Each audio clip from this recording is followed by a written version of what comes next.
Hello, YouTube divers. This is WaterDive 122, and I want to welcome you all back to another episode of Magic Metal Mondays. So we are back here with another album ranking here today, and it's going to be a long one, or at least a lengthy one. So we're going to divide the ranking up into two parts.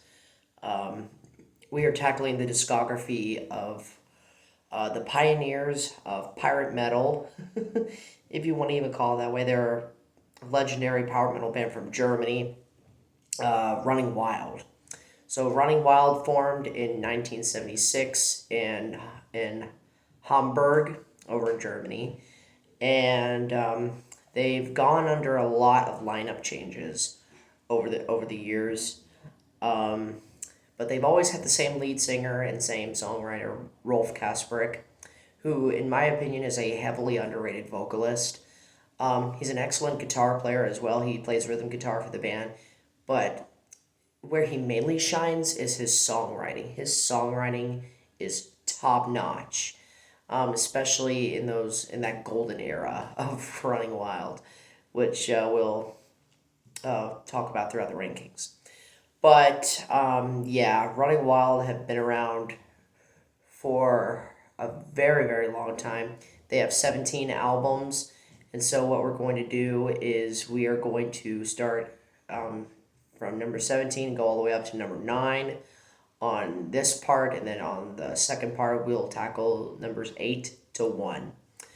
So, yeah, so without further ado, let's get started. Coming in at number 17, we got the 2013 album Resilient.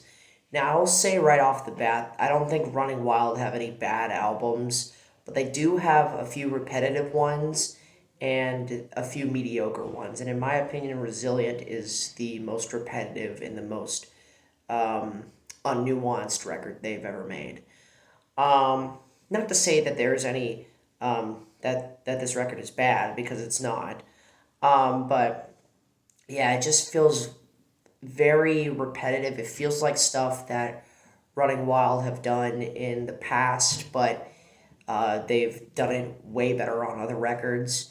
But needless to say, I think Resilient is a very, like, the high points on Resilient are very, very fun. Um, my favorite tracks on here would have to be Adventure Highway, Desert Rose, Fireheart, the epic Bloody Island. That one's a good song. But my favorite song on the record has to go to the title track Resilient, a very underrated song in Running Wild's discography, if you ask me, and definitely one of the best songs by Running Wild in this era. So yeah, Resilient, while it is a pretty repetitive and kind of boring record, it's by no means a bad record. So, but unfortunately, it has to come here at number 17. Number 16, we got the follow up album, the 2016 album Rapid Foray. Now, I will say these latest three records from Running Wild are pretty much the same record. They're very fun, they're very anthemic records, but they're not really all that interesting. Like, they've done this style way better on other records. And with Rapid Foray, while it is an improvement over Resilient, I still pretty much feel the same way about this record. But there are some great songs on here. Black Skies, Red Flag is a fun one. The title track is a good song. The instrumental cut, The Depths of the Sea, Naturius is a really nice instrumental. Electrified is a pretty fun song. Blood Moon Rising is one of the heaviest tracks they've released in this era. And then my favorite song has to go to the epic closing track, The Last of the Mohicans, a very underrated epic from the band, and one of my favorite songs in the modern era of Running Wild. So there's that. But like with Resilient, Rapid Foray is just a very um, generic Running Wild record. There's nothing really that special about it, but it's not terrible by any means. It just comes in here at number 16. So let's move on. And then number 15, we got the latest album, the 2021 album Blood on Blood. You can literally copy and paste everything I've said about the previous two records and apply it here, but in my opinion, they are starting to um, add in some newer ideas. There's a lot more um, anthemic hooks and riffs throughout this record. The title track is a good song. Wings of Fire is great. One Night One Day is a very nice little power ballad esque song. Wild Wild Nights is a really catchy number. The Iron Times 1618 to 1648, that's a great epic song. But my favorite song on the record has to go to Say Your Prayers. Again, another heavily underrated track from the band, and definitely one of their best songs from this era. But again, Blood on Blood, while it's not a terrible record by any stretch of the imagination, it's literally just Rapid Foray and Resilient just copy and pasted at its core. I probably won't be returning back to these records anytime soon, but all the songs I mentioned across these records are definitely worth checking out. All right, so coming in at number 14, this one might surprise a few people. We got the 1984 debut album, Gates to Purgatory. So, with Gates to Purgatory, this is a pretty interesting record. It's a very heavy, aggressive, raw record. Like, if you think about early records from bands like Venom or Celtic Frost or from Bathory, well, maybe not as like harsh as those bands, but somewhere along that vein, that's essentially this album in a nutshell. But it's just a very full on aggressive speed metal record. Um, and you could definitely tell that the band are trying to find their signature sound that they would achieve on later albums. But I mean, for example, Victim of State's Power is a very fun anthemic song.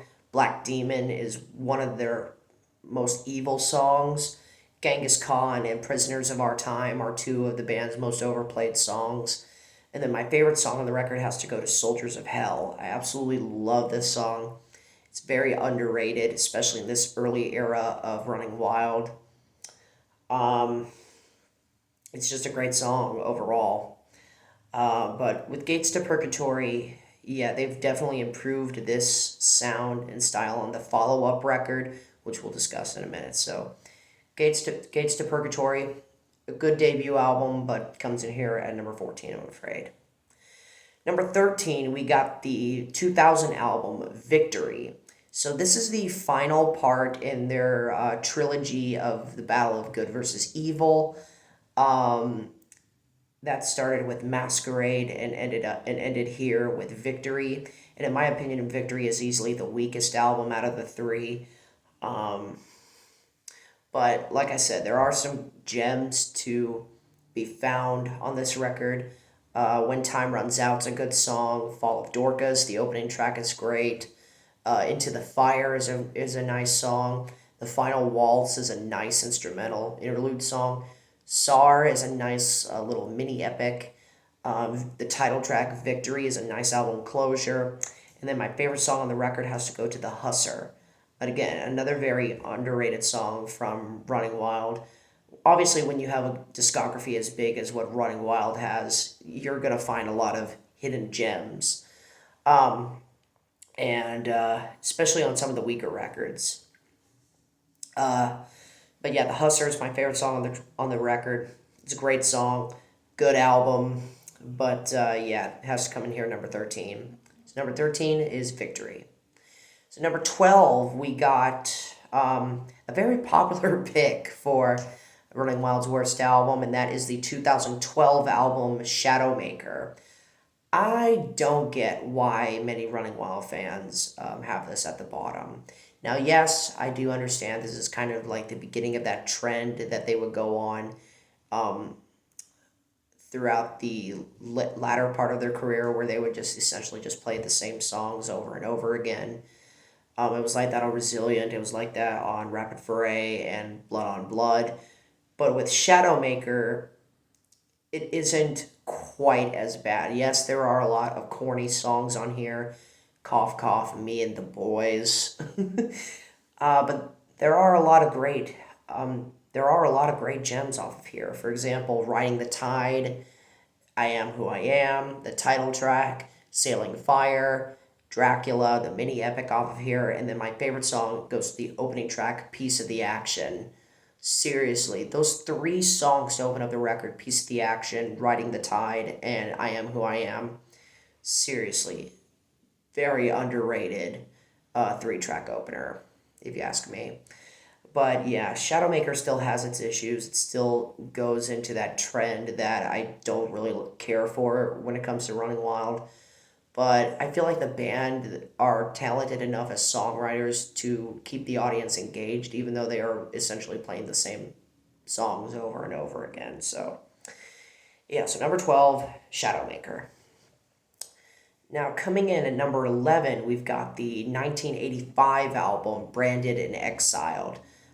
This is the band's sophomore album, and essentially they took everything that made the debut album so great and um, bumped it up to 11. This is a much darker, an evil and aggressive record than Gates to Purgatory, if you ask me. Um, and again, it opens up with three absolutely killer songs, which are the title track, Branded and Exiled, which is my favorite song from the record. A very catchy song, too. Gods of Iron and Realm of Shades. All three of these songs are just absolute bangers and definitely among some of my favorite Running Wild tracks.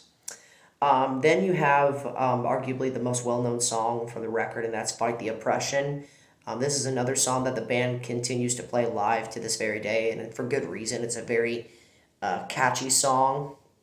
Marching to Die is a great song, and then the closing number, Chains and Leather, is a very anthemic, very cheesy-esque song, but I like it. Overall, Branded and Exiled is just a massive improvement on Gates to Purgatory in every way, shape, and form. Love this record. From here on out, these are all records that I love from Running Wild. So, Branded and Exiled comes in here at number 11. Number 10, we've got the 2005 album, Rogues in Vogue. This is another popular pick for many Running Wild fans to be one of their least favorite. And I get it. Like, the production is very in your face, and it's, it can be a little bit unpleasant to listen to, but the songs themselves are very fun. Like, this is probably the most entertaining record that they've ever made, or at least in this modern era. There are a lot of great tracks on here. Draw the Line's a great track. Angel of Mercy, Born Bad, Dying Worse, the title track, Rogues in Vogue. But the main highlights from this record are the final three songs. Winged and Feathered has a really catchy chorus. Dead Man's Road is just a very wall of sound kind of power metal track. And then my favorite song on the record has to go to the 10.5 minute epic, The War. Probably my favorite epic song from the band. I don't know, it's definitely up there. But yeah, The War, absolutely underrated. I absolutely love this song. It's also very catchy as well. So yeah, not much else I could say. Rogues in Vogue comes in here at number 10. And then the final album we're going to be talking about in this part at number 9, we got the 1998 album, The Rivalry. So The Rivalry is easily the weakest album in the golden era of Running Wild. It's a great album, but they've made way better records in this time period. Um, there are a lot of great songs on here. My problem with this record is I think it's a little bit too long than it needs to be. It's clocks in at almost 70 minutes of music.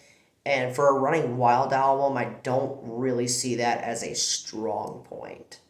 I think there is a little bit of filler on this record, but I mean, the high points on here do at least hit you very hard. For example, you got the title track, The Rivalry, Kiss of Death, Fire Breather, Ballad of William Kidd.